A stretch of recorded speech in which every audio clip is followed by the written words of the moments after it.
County looks. And all of us changed how Georgia looks. We did it before, to quote Lisa here on Spiritual Sunday. We did it before, we can do it again. We can do this again. We can support John Ossoff and Reverend Warnock. We can send them to the U.S. Senate. We can make sure that we will have access to health care.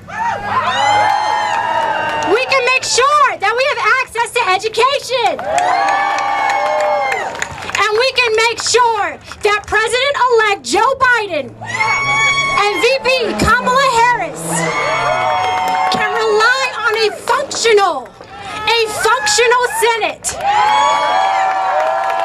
so that we can overcome all that stands before us. We did it before, we can do it again. On the count of three, say vote. 1, 2, 3. Thank y'all so much. You wanted to make a change. We have not let this country forget what they did 4 years ago. And on November 3rd, when we elected Joe Biden as our president, we showed that this country no longer stands for hate. It no longer stands for intolerance. But what it stands for is that united, we will work together to make this the best nation that it is supposed to be. We will bring back our personal stage where we are with the rest of the nations, because we have always been the best. But these last 4 years, that has been in doubt. But we're going to make sure that is no longer in doubt. Just like Cobb County is the best county in Georgia, we are going to be the best country in the world. So once again, I thank you. And the next person to come out will be the new whip in the Georgia House, Mr. David Wilkerson.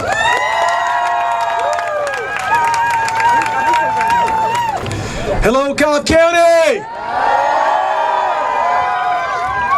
Oh, this is a beautiful sight. This is a beautiful sight. I remember back in 2008 when I was chair of the Cobb County Democratic Party, we never filled up a parking lot like this. But we never had the chance to change the nation with 2 senators. And I'm the only thing stopping you from hearing from these great men, so I'm going to make this quick. It's my honor to introduce a Georgia native, a media executive, an investigative journalist.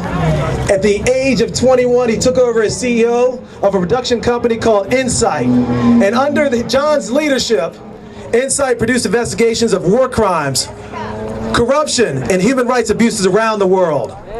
These investigations were broadcast to hundreds of millions of people on dozens of channels on every continent. His work includes an award-winning investigation of the ISIS crimes against women and girls in Iraq, an investigation of high-level corruption. We know that word corruption, don't we? This was in other countries, but we know the word corruption because we've seen it for 4 years. He caught a World Cup referee taking bribes. An investigation of atrocities committed by international peacekeeping troops. He's a graduate of Georgetown University and London School of Economics. Smart man, smart man. He previously worked as a national security aide to Georgia Congressman Hank Johnson. And I'm going to stop right there. So you know John. The world knows John. Everybody, who's got friends calling him around the country asking, how do we elect John? Raise your hand. Who got a call yesterday or the day before and said, come to Civic Center? You had to find the Civic Center to help elect John. So with that said, I'm going to introduce to our next senator, one of the two, Mr. John Ossoff. Come on up, John.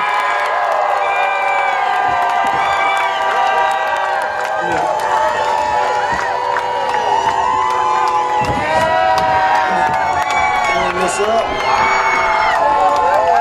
All right.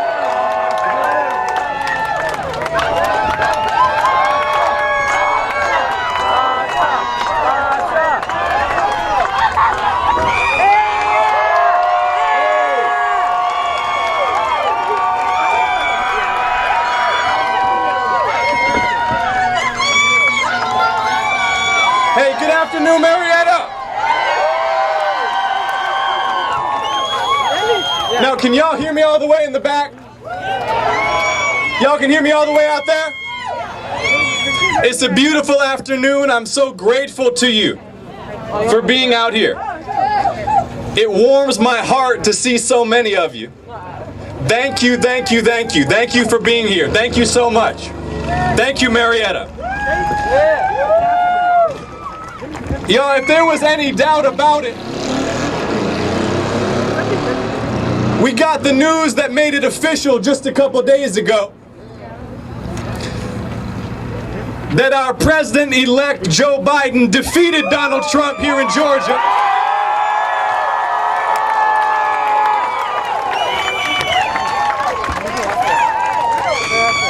Because change has come to Georgia. Change is coming to America. And retirement is coming for Senator David Perdue. Retirement is coming for Senator David Perdue.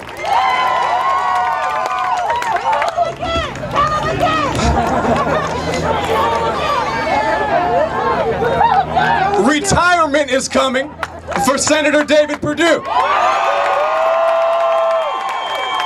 See, we have problems to solve and things to do and work to get done.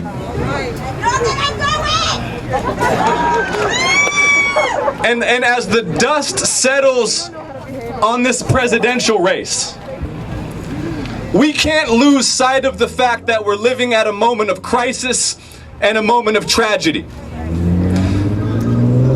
That we've lost nearly 250,000 of our fellow Americans to this virus in the last 8 months.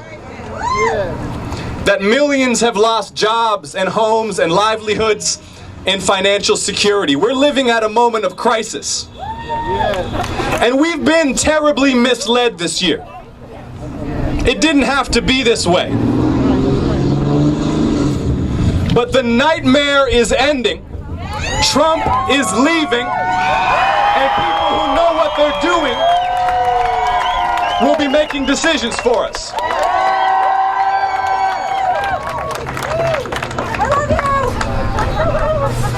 Now, speaking of Senator Perdue, I debated Senator Perdue in Savannah a few weeks back. And I asked Senator Perdue some very simple questions. I asked Senator Perdue why he had lied to us and told us COVID-19 was no deadlier than the flu while he was trading medical and vaccine stocks. I asked Senator Perdue why he had voted 4 times to take health care away from people with pre-existing conditions. Senator Perdue didn't like those questions. Because, y'all, I don't think that anyone has told the truth to David Perdue's face in about 30 years. He didn't like those questions. He canceled our next debate. Perdue is chicken.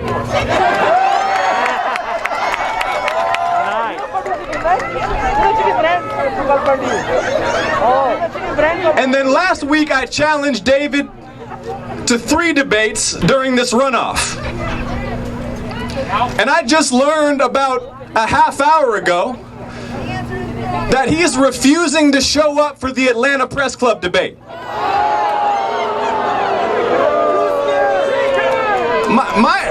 If David Perdue doesn't want to answer questions in public about his record and debate his opponent, that's fine. He just shouldn't run for re-election to the U.S. Senate.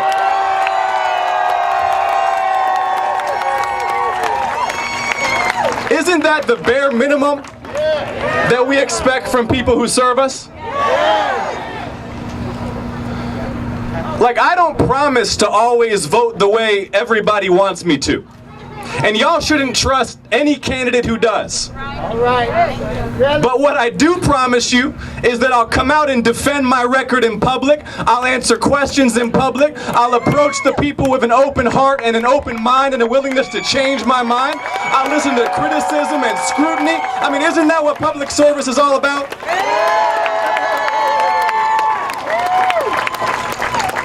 Imagine being a sitting U.S. Senator, too much of a coward to debate your opponent in public. But then again, how does Senator Perdue defend the indefensible?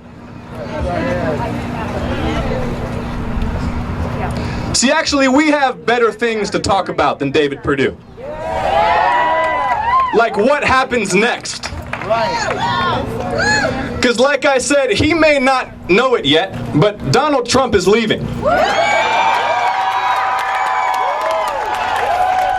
We don't even have to talk about Donald Trump anymore. Imagine that. We don't have to talk about Donald Trump anymore.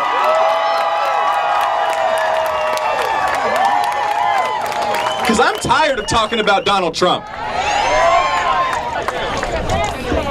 And if you're wondering what it is you've been feeling in your heart and in your soul for these last few days that maybe we haven't felt in a while, that's called hope.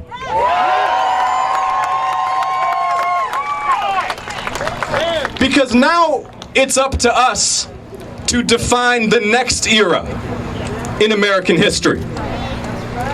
And to define and stand up for the values that will guide us as we do that work. Because I believe, and I suspect you believe too, that human health is a human right and not just a privilege for those who can afford it. That we have a moral obligation to leave future generations a clean and beautiful and healthy and habitable planet. That we have an obligation to secure equal justice under the law for every American, regardless of race and regardless of class. That in a public health emergency, we should be guided by public health experts who know what they're doing and not politicians who don't. But in order for us to make any of that happen, we have to win these 2 U.S. Senate races. In order for President-elect Biden and Vice President-elect Harris to be able to get anything done, to get us out of this pandemic, to invest in economic recovery, we have to win these 2 U.S. Senate races. In order for us to make sure that every Georgia family has the health care that they need, in order for us to invest in infrastructure and clean energy, in order for us to defend the privacy of women's health care and Roe v. Wade, we have to win these 2 U.S. Senate races. So my question for you, Marietta, is are you ready to work? Are you ready to organize and mobilize and register voters and turn out the people and get the people back out to the polls for January 5th? Are you ready to work?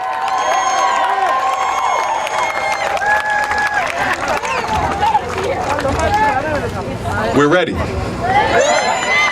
Carlotta is ready. It's now my pleasure to introduce a friend of mine. Someone who is a moral leader for our state and for our country. Someone I've had the privilege of getting to know over these last few months. Someone I know I'll be spending a lot more time with over the next 2. Will y'all please join me in giving a warm Marietta welcome to one of the 2 next U.S. Senators to represent Georgia, the Reverend Raphael Warnock.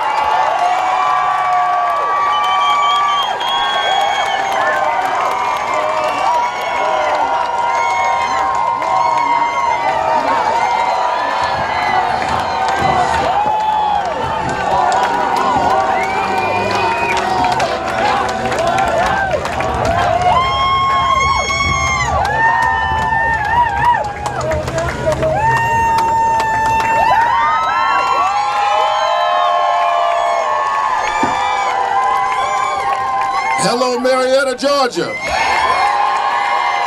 Hello, Cobb County. Hello, Georgia. Let the world hear you.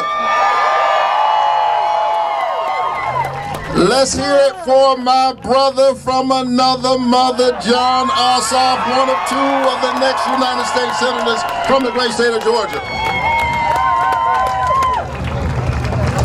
Well, It's Sunday, and they put the preacher in front of a microphone.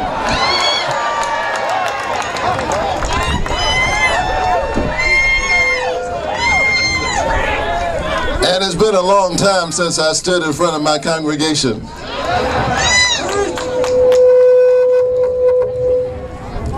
Somebody turn the microphone down.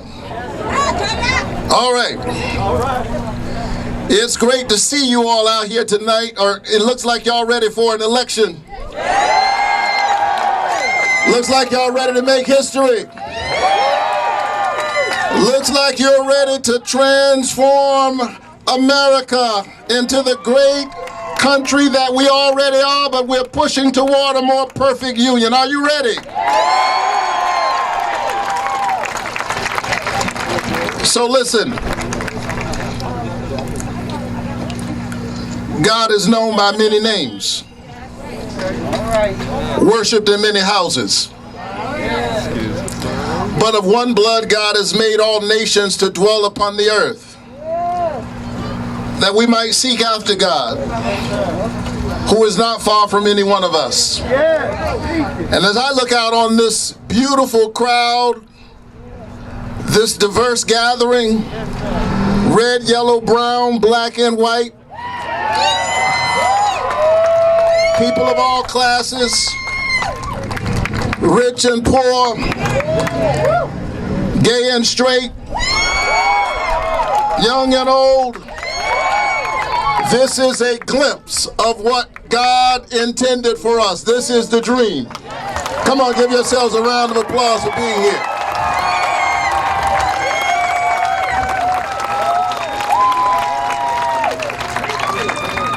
And when I say that, I want you to know that I include those who do not claim any religious tradition at all, but who are people of moral courage. I want you to know that I respect you and I see the glimpse of light in your eyes.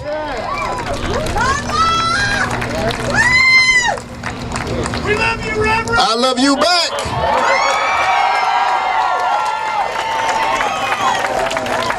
So listen.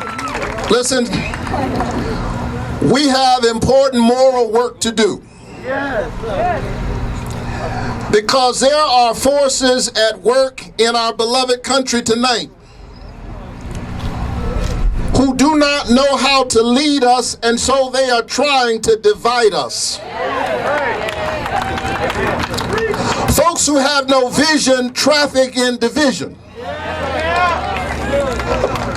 And so we have to stand up in a moment like this and say that we are one Georgia, we are one people, we are one America, we have one humanity.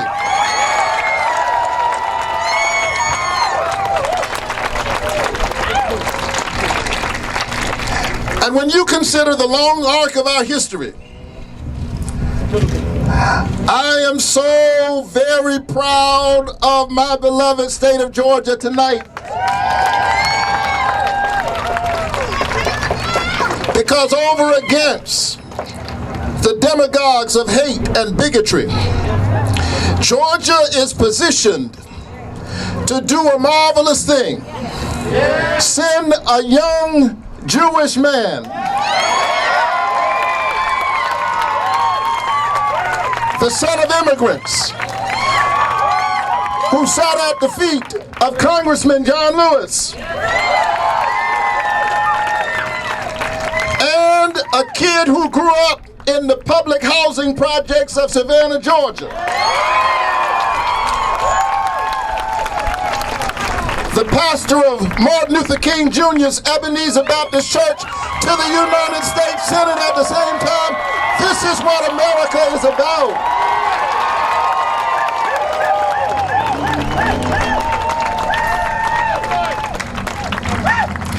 When Martin Luther King Jr. and Rabbi Abraham Joshua Heschel marched together in Selma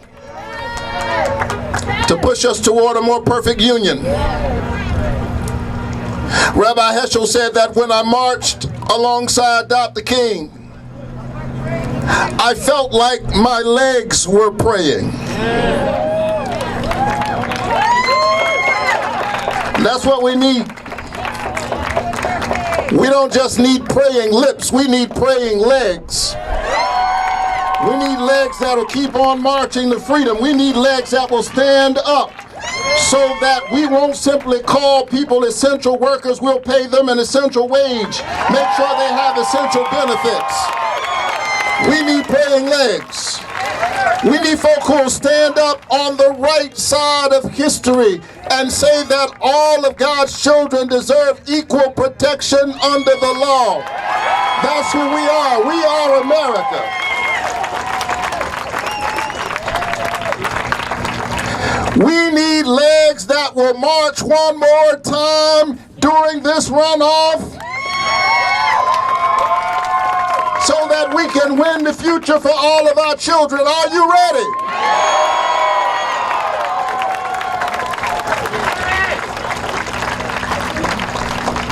And so I know it's dark. And I know that the times are difficult.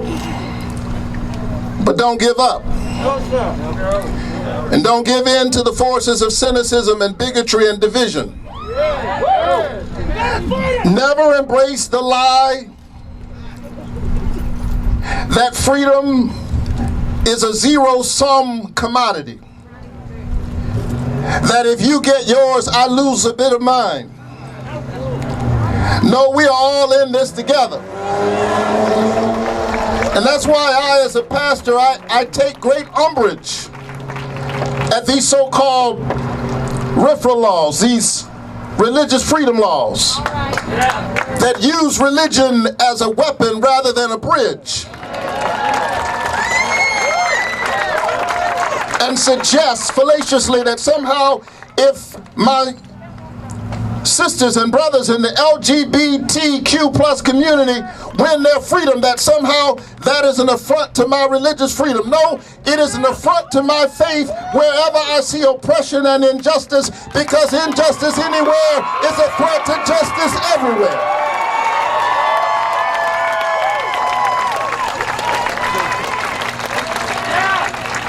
And so whatever we do, my beloved, let's stand together. We're going to make it through this pandemic. And we're not just going to survive, we're going to thrive on the other side of the pandemic, because we are America. This is what we do. We take on big challenges and we become even better. And while we're in the pandemic, maybe we ought to see it as an instructive moment. As tragic as it is a teachable moment. Because we should have realized before the pandemic that if my neighbor does not have health care, then I'm in trouble. She may be uncovered, but I'm unprotected. If you didn't know it before the pandemic, now that we are dealing with a deadly airborne disease, my neighbor coughs, and that has implications for me. I should want that person to have health care. I should want that person to be covered so that they are taken care of and I'm protected. And that's why the forces of hatred and the demagogues of division are trying to distract us, because they can't explain why they think it's a good idea to get rid of health care in the middle of a pandemic.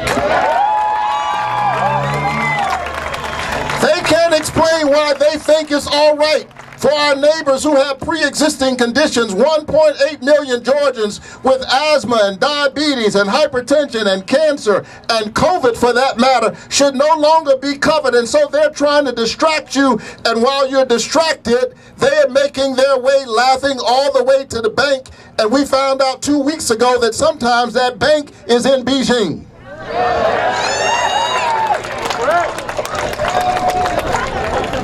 And so let's stand together. I ran into a young lady the other day. She said, "Wow, I'm so glad to meet you, Reverend. I voted for you." And I said, "Thank you." She had no idea that she had to go back again. Don't laugh, get to work.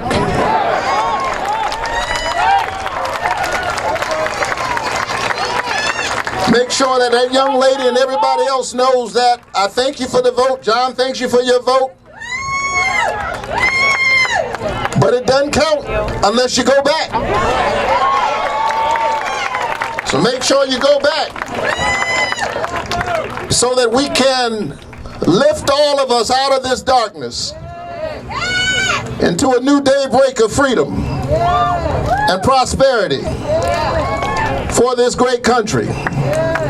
We can do it, but the only way to do it is together. Every now and then I get tired, and when I get tired I look up. I'm a man of faith. And because I'm a preacher, I'd like to tell you that when I look up, I see something profound, the finger of God writing across the milky deep in Hebrew and Aramaic and Greek. The truth is, all I see is birds flying by. But I like to see geese fly, because geese fly in a V formation. Pelicans flap their wings faster, but they don't get as far because they fly alone. Geese fly together. And the one out front that's getting all the glory and the sunlight on his face, don't be jealous of that one, because he's actually working the hardest. Because you can't lead people unless you love people. But what I like about geese is that when the one out front gets tired, or when his term is over, he doesn't act a fool.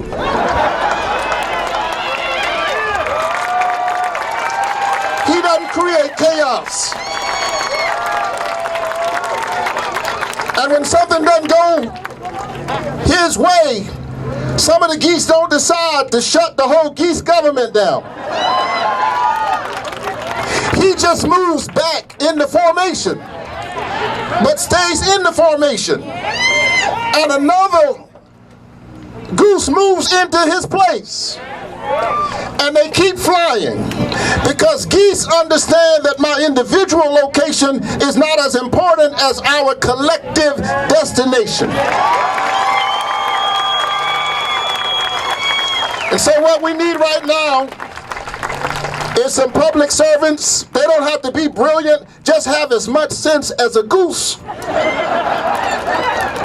And let's stay together. Are y'all ready to win? Let's pray together. Let's fight together. Let's struggle together. Let's pray together. And together we shall overcome. God bless you. Good night.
Hold on.